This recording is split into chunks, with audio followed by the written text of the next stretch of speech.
অন্তর্বর্তীকালীন এই সরকারকে বিপ্লবী সরকার হিসেবে আমরা অনেকেই মনে করতাম। বাংলাদেশের জনগণ বিশ্বাস করত যে এই সরকার হবে বিপ্লবী সরকার। বাস্তবিক অর্থে বিপ্লবের বিন্দুমাত্র এই সরকারের মধ্যে এখন আর নেই। সেটা যে কোনো কারণেই হোক না কেন, এখন এই সরকার দায়িত্ব পালন করছেন পূর্বের সেই ১-১১ কিংবা ভিন্ন ভিন্ন সময়ে যে তত্ত্বাবধায়ক সরকার এসেছে ওই আদলে, বরং তার চাইতেও ভিন্ন কিছু চিন্তা চেতনা এই সরকারের মধ্যে রয়েছে। আমি স্পষ্ট করে বলতে পারি যে এই সরকার আর যাই হোক, তার ভিতরে বিপ্লবের বিন্দুমাত্র চেতনা আর নেই এবং বিপ্লবী কোনো পরিকল্পনাও সামনে আর তাদের হাতে নেই। এ সরকার টিকে আছে শুধুমাত্র ডক্টর মোহাম্মদ ইউনূস সাহেবের ব্যক্তি ইমেজের উপর ভিত্তি করে, এবং তিনি একজন সহজ সরল সুন্দর মনের মানুষ।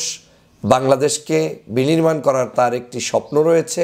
যুব সমাজ, বর্তমান ছাত্র সমাজকে নিয়ে তার স্বপ্ন রয়েছে। তার ক্ষমতার মোহ ওভাবে আঁকড়ে ধরার কোনো মানসিকতা তার নেই, যে কারণে তার এই বিশাল ব্যক্তিত্ব, নোবেল লরিয়েট, সার্বিক বিবেচনায় সরকার খুব খারাপ অবস্থার মধ্যে থাকলেও ইউনূস সাহেবের কারণে টিকে আছে। এটা কেন বলছি? কারণ এদেশের জনগণ বিশ্বাস করে ডক্টর মোহাম্মদ ইউনূসের হাতেই এই সরকার পরিচালিত হচ্ছে বা হোক। কিন্তু এর বাহিরে যদি অন্য কেউ আসতো, তাহলে আমার কাছে মনে হচ্ছে যে যেই কয়দিন সরকার রাষ্ট্র ক্ষমতায় এখনও টিকে আছে, এতদিন থাকাটাই হয়তো সহজ হতো না। হয়তো সরকার পরিবর্তন হয়ে যেত না, কিন্তু উপদেষ্টাদের একজনের পর একজন বিদায়ের ঘণ্টা বাজতেই থাকতো। আমি কেন বলছি এই কথাগুলো এজন্য বলছি, যখন আমি দেখছি যে সরকারের প্রায় ৩ মাস শেষ হয়ে গিয়েছে এবং ৩ মাসের অধিক, মানে ১০০তম দিন শেষ, কিন্তু সেই ১০০তম দিনের মধ্যে সরকারের এরকম কোনো পরিকল্পনা নেই যারা বিগত দিনের জুলুমবাজের শিকার হয়েছে, মজলুম ছিল, এবং বাংলাদেশের যোগ্য যারা বিপ্লবকে ধারণ করে, বিপ্লবী চেতনা নিয়ে বাংলাদেশকে এগিয়ে নিতে চায়, এরকম কোনো পরিকল্পনা তালিকা তাদের হাতে নেই যাদেরকে নিয়ে তারা দেশ গঠন করবে। আজকের যেই মন্ত্রিপরিষদ গঠিত হয়েছে, উপদেষ্টা পরিষদ, এই উপদেষ্টা পরিষদ নিয়ে দীর্ঘদিন পর্যন্ত বাংলাদেশের উপরে নিচে ডানে বামে সব জায়গায় সমালোচনার ঝড় তুলছে ছাত্ররা, সমালোচনার ঝড় তুলছে সমন্বয়করা, সমালোচনার ঝড় তুলছে আমাদের দেশের রাজনৈতিক দলের নেতারা এবং সাধারণ মানুষরা। কিন্তু তাতে তাদের কর্ণপাত হয়নি, কারণ তারা সরকার হিসেবে মনে করে যে তারা তাদের মতো করে চালাবে। কে কি বলল, কে কি বলল না, তাতে তার কিচ্ছু যায় আসে না। কিন্তু এই সমস্যাটি ডক্টর মোহাম্মদ ইউনূসের নয়। এই সমস্যাটি আমার কাছে মনে হচ্ছে এখানে লুকায়িত কিছু শক্তি কাজ করছে, যারা নিজের ফেসটাকে ভিন্নভাবে দেখাচ্ছে, কিন্তু অন্তরটা আসলে বিপ্লবী চেতনায় নয়। বাংলাদেশের এই সরকারকে বাংলাদেশের জনগণ ৫ই আগস্টের পরে বিপ্লবী চেতনায় চেয়েছিল। আমাদের অনেকেই অনেক বিশ্লেষণ করেছেন। কেউ বলেছেন সাংবিধানিকভাবে এই সরকার শপথ নিয়েছে চুপ্পু সাহেবের কাছে, তো স্বভাবতই তো তাকে ফলো করতে হবে সাংবিধানিক প্রক্রিয়া। কেউ বলেছেন এই সরকারের উচিত ছিল কোনো একটি স্বাধীন জায়গায় এসে সেখানে তারা শপথ গ্রহণ করে নতুন সরকার গঠন করা, সেখানে সাংবিধানিক শূন্যতা থাকতো, কিন্তু সেটা বিপ্লবী সরকার হতো। আবার কেউ বলছেন সেমি বিপ্লব টাইপের, যে এখানে সংবিধানের আওতায় আপনি শপথ নিলেও আপনার যা যা ইচ্ছা সেটাকে আপনি পূরণ করবেন, যেহেতু জনগণ আপনাকে ক্ষমতা দিয়ে দিয়েছে, আপনি চাইলেই পৃথিবীর সব কিছুর, বাংলাদেশের যে সকল কাজ বিভিন্ন দেশে রয়েছে সবই পরিবর্তন করতে পারেন। কিন্তু আমরা দেখলাম কি, বিপ্লবী সরকারও যেমন হয়নি, তারপরে সেমি বিপ্লবও যেমন হয়নি, এখন দেখছি যে একটা অন্তর্বর্তীকালীন সরকারেরও পূর্বের সরকারগুলো যেরকম শক্তিশালী থাকতো সে চিন্তাও তাদের মাথায় নেই। তাহলে কি গোপন উদ্দেশ্য এই সরকারের রয়েছে? আমার কাছে মনে হচ্ছে এই সরকারের এক উপদেষ্টা আর এক উপদেষ্টার তথ্য জানে না, এক উপদেষ্টা আর এক উপদেষ্টার উদ্দেশ্য জানে না। ধরেন এই সরকারের মধ্যে যে কয়েকজন উপদেষ্টা রয়েছেন, তার মধ্যে 30 থেকে 30%ও না, ধরেন 20% লোকের মধ্যে চরম মাত্রার একটি ষড়যন্ত্র কিংবা শয়তানি লুকায়িত আছে, বা কমও হতে পারে, 10%, 20% এরকম হবে। কিছু উপদেষ্টা আছে একেবারেই সহজ সরল, তাকে নিয়োগ দেওয়া হয়েছে, তার ভিতরে বিপ্লবেরও কিছু নাই, জনতারও কিছু নাই, তার ডেইলি ওয়ার্ক তিনি করছেন, অফিসে যাচ্ছেন, সাইন দিচ্ছেন, সচিবালয়ে বসছেন, this is her work or his work. আর কিছু উপদেষ্টা আছে যে সত্যি কিছু করতে চায়, কিন্তু তার হাতে এখন করার কিছু নেই, কারণ তিনি যে করবেন, তিনি কারো কাছে ছাত্র, তিনি কারো কাছে ছোট ভাই, তিনি কারো কাছে জিম্মি, তিনি কারো কাছে তুমি কি বোঝো, এই যে সিস্টেম চালু হয়েছে, যে কারণে তারাও এখন নিশ্চুপ প্রায়। যদিও আপনারা মিডিয়ায় অনেকে অনেক কিছু দেখেন, শো সা গল্প চলে, কিন্তু বাস্তবতা দেখে আসার পরে আমার কাছে মনে হচ্ছে এই সরকারকে দিয়ে বিপ্লবের কিছুই হবে না।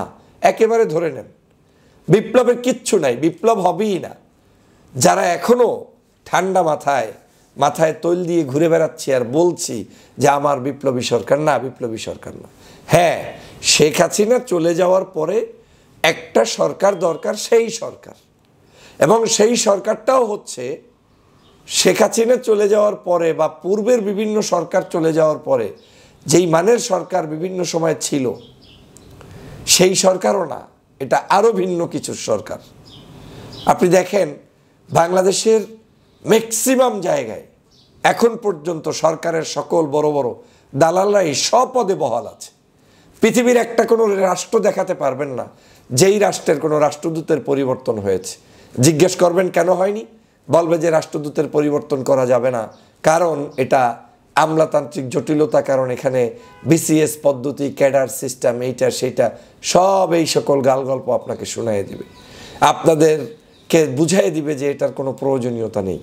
কিন্তু অথচ আজকের এই অ্যাম্বাসেডরগুলোর পরিবর্তন না হওয়ার কারণেই আজকে ডক্টর আসিফ নজরুলকে পর্যন্ত বিদেশে অপমান হতে হয়েছে, তাতে তার হয়তো ভালোও লেগেছে। কিন্তু এই যে পরিবর্তন না হওয়ার কারণে ডিস্টার্ব শুরু হয়েছে, এই ডিস্টার্ব চলমান থাকবে এবং ভবিষ্যতেও থাকবে, কারণ এরাই আবার ভবিষ্যতে যে সরকারই আসুক না কেন যে কোনো উপায়ে তাদেরকে ম্যানেজ করে চলার চেষ্টা করবে। কিন্তু জাতি আজ হতাশ হলো, জাতি কোনো দেশপ্রেমিক মানুষ পেল না। আচ্ছা, দেশে বিদেশে আমরা বিভিন্ন সময় অনলাইনে অফলাইনে টকশোতে বলি বাংলাদেশের যোগ্য মানুষরা এই দেশে থাকে না, তারা সব দেশ থেকে চলে যায়। কোথায় যায়? তারা পৃথিবীর মধ্যে আছে না পৃথিবীর বাহিরে আছে? আমরা শুনেছি যে বিভিন্ন দেশে অবস্থান করছে ভালো ভালো মানুষ, তাহলে সেই মানুষগুলো কোথায়? সরকারের কাছে বিপ্লবী চেতনার মানুষের লিস্ট আছে কিনা? আমরা যখন দাবি করছি শহীদদের লিস্ট চাই, আমরা যখন দাবি করছি ভালো আপনার যারা অসুস্থ হয়েছে, যাদের পঙ্গু হয়েছে তাদের লিস্ট চাই, চিকিৎসা চাই, আমরা কি দাবি করেছি দেশ গঠনের জন্য দেশপ্রেমিক 1000 শিক্ষিত সজ্জন নাগরিকের তালিকা চাই? নাই, আপনার কাছে নাই। যদি থাকতো তাহলে আজ 100 দিন হয়ে গিয়েছে, 100 দিনে জানতে পারতাম যে পৃথিবীতে অবস্থানরত এই মানের ইঞ্জিনিয়ার, ডক্টর, প্রফেসর, ব্যারিস্টার, এরকম করে তালিকা করে সেই মানুষগুলোর মধ্য থেকে বাছাই করে বাংলাদেশের বিভিন্ন মিনিস্ট্রিগুলোর চিফ, বড় জায়গার মানে মহাপরিচালক, তারপরে বিদেশের রাষ্ট্রদূতগুলোর কি বলে এম্বাসিগুলোতে রাষ্ট্রদূত, এভাবে করে মানুষগুলোর তালিকা চলে আসতো। নাই।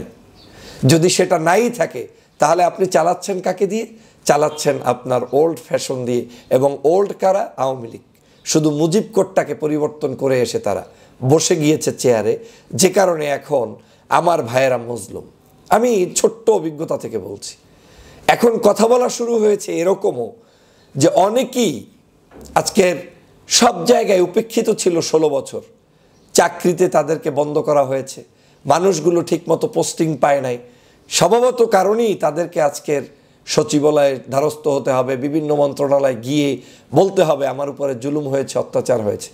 আজকে তারা বলতে গিয়েও বলতে পারছে না। বলতে গেলে তাদেরকে বলা হয় আপনি কেন আসছেন, আপনার কি কাজ, যান, আপনি সময় মতো যোগ্য হলে পেয়ে যাবেন। উনি তো যোগ্য না, উনি যোগ্য হলে পাবেন কিভাবে? ওনাকে তো অযোগ্য করে রাখা হয়েছে আওয়ামী লীগের আমলে। ওনাকে প্রমোশন তো আপনার দিতে হবে। 16 বছরের যেই প্রমোশনগুলো তারা পায়নি তাদেরকে আপনার দিতে হবে। এই চিন্তাটা এখন আর নেই। তাহলে আওয়ামী লীগের আমলেও আপনি জুলুমের শিকার ছিলেন, মজলুম ছিলেন, আজও আপনি জুলুমের শিকার, মজলুমের শিকার। কেন? নীতিবাক্যের বেড়াজলে পড়ে গিয়েছেন। যেই দেশে 16 বছর পর্যন্ত অনৈতিকভাবে আপনাকে জুলুম করেছে, সেই দেশে আপনি নীতিবাক্য ছাড়ছেন? কার সাথে ছাড়ছেন? কিসের নীতিবাক্য? প্রত্যেকটি জায়গায় যারা যারা অপদস্থ হয়েছে তাদেরকে রিক্রুট করতে হবে, রিফর্ম করতে হবে, তাদেরকে চাকরিতে ফিরিয়ে আনতে হবে, তাদের প্রমোশন দিতে হবে। দ্যাট নেম কল আপনার কি বলে ইকুয়ালিটি? এখন কোনো ইকুয়ালিটি নেই, বরং এখন ভাবখানা এমন, যাদেরকে আপনারা বসিয়েছেন তাদের কাছে আপনারা আরও অসহায় অসহায় অসহায় অবস্থার মধ্যে পড়ে যাবেন। আমি ছোট্ট ছোট্ট আকারে আমার এই অভিজ্ঞতাগুলো তুলে ধরার চেষ্টা করব। আজকের অভিজ্ঞতায় শর্ট সামারি হচ্ছে এই: বিপ্লবী চেতনা আর এই সরকারের নেই। বিপ্লবী চেতনার কোনো মানুষ আর এই সরকারে ইনক্লুড হতে পারবেন না, চ্যালেঞ্জ দিলাম। আপনি হতে গেলেই আপনাকে অযোগ্য অপদার্থ হিসাবে ঢুকিয়ে রাখা হবে, এবং একটা ভালো মানুষ আগামীতে আর এই সরকারও নিয়োগ দিবে না। ভালো কোনো জায়গায় আপনি পদায়ন কিংবা ভালো কিছু পাবেন না। যা পাবেন ওই আগের মতো ঠেলাঠেলি করে, গুতাগুতি করে যদি কিছু অর্জন কেউ করতে পারেন সেটা করতে পারেন, কিন্তু সেটা দিয়ে তো বিপ্লব হয় না। সেটা দিয়ে তো জাতীয় বিশাল কোনো পরিবর্তনের স্বপ্ন দেখা যায় না। আজ তাহলে সেমি বিপ্লব না, সেমি বিপ্লবও নাই, পকেট হয়ে গিয়েছে।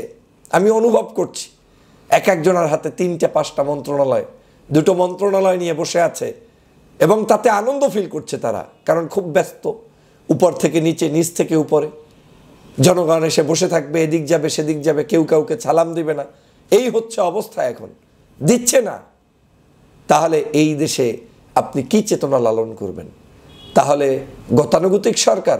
না, গতানুগতিক সরকারও তো 1-11 সরকারের সময় নিশ্চয়ই আপনারা দেখেছেন, তাদের অনেক সমালোচনা আমরা করেছি।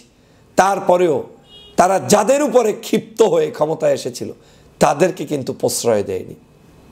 কিন্তু এই সরকার আওয়ামী লীগের মতো একটা খুনি, আওয়ামী লীগের মতো একটা সন্ত্রাসী, আওয়ামী লীগের মতো একটা চাঁদাবাজ, এই গোষ্ঠীর এখন পর্যন্ত বিখ্যাত যত বড় বড় নেতা, শেখ পরিবারের আত্মীয় এবং বিতর্কিত পুলিশ কর্মকর্তা একজনও গ্রেপ্তার হয় নাই। কিছু কিছু আওয়ামী লীগের মধ্যে একটু ভালো আছে না, যাদের চেহারা একটু পপুলারিটি আছে, আমার কাছে মনে হচ্ছে তাদেরকে একটু গ্রেপ্তার করে জনমনে বরঞ্চ তাদের পক্ষে কিছু মিছিল টিছিল নামাইয়া সরকার আওয়ামী লীগের জনপ্রিয়তার জন্য কাজ করতে পারে। এখন কথা বললে কেমন জানি মনে হবে যে সরকার, আসলে আমি আগেই বলেছি, ডক্টর মোহাম্মদ ইউনূস বাদে চিন্তা করবেন। তিনি একজন বয়স্ক মানুষ, মুরব্বী মানুষ, অনেক জিনিস তিনিও জানেন না, কিন্তু আশেপাশ থেকে এই কাজগুলো হচ্ছে। এখন হতে পারে পুনর্বাসনের স্বার্থে অথবা বোধ কম থাকার স্বার্থে। জানে না যে how to do it, how to control it, জানে না কিভাবে মানুষের সাথে মিশতে হয়, মানুষকে কিভাবে শ্রদ্ধা করতে হয়, ভালোবাসতে হয়, বুকে জড়াই নিতে হয়। আপনি যদি আপনার অফিসে আপনার ভয় কাজ করে যে কোনো মানুষ আসলে আপনার কষ্ট লাগবে, তাহলে আপনি বোকা। মানুষগুলো আপনার কাছে আসছে আপনার সম্মানে, আপনি তাদেরকে সম্মান দিবেন, তাদেরকে শ্রদ্ধা করবেন, তাদের কথাগুলো শুনবেন, বিপ্লবের চেতনা লালন করবেন, ধারণ করবেন, সেই চেতনা নিয়ে পথ চলবেন। হয় করবেন, না হয় নিজেরাই সঠিক সিদ্ধান্ত নিয়ে সঠিক মানুষদেরকে বাছাই করবেন। তাও তো করছেন না। আপনারা যদি পারতেন সারা বিশ্ব থেকে অন্তত 500 মানুষের তালিকা করে জাতির এই ক্লান্তি লগ্নে তাদেরকে ডেকে জাতীয় সেমিনারের মাধ্যমে যে আমরা এই মানুষদেরকে বাছাই করেছি, এই সরকারকে এই মানুষ বিভিন্ন জায়গায় বিভিন্ন ইউনিটে সহযোগিতা করবে, তাও তো করলেন না। তাহলে আপনারা কিসের আশায়, কিসের নেশায় দাবি করছেন বিপ্লবী সরকার? কিংবা দাবি না করলেও আমরা কেন আপনাকে বলবো বিপ্লবী সরকার?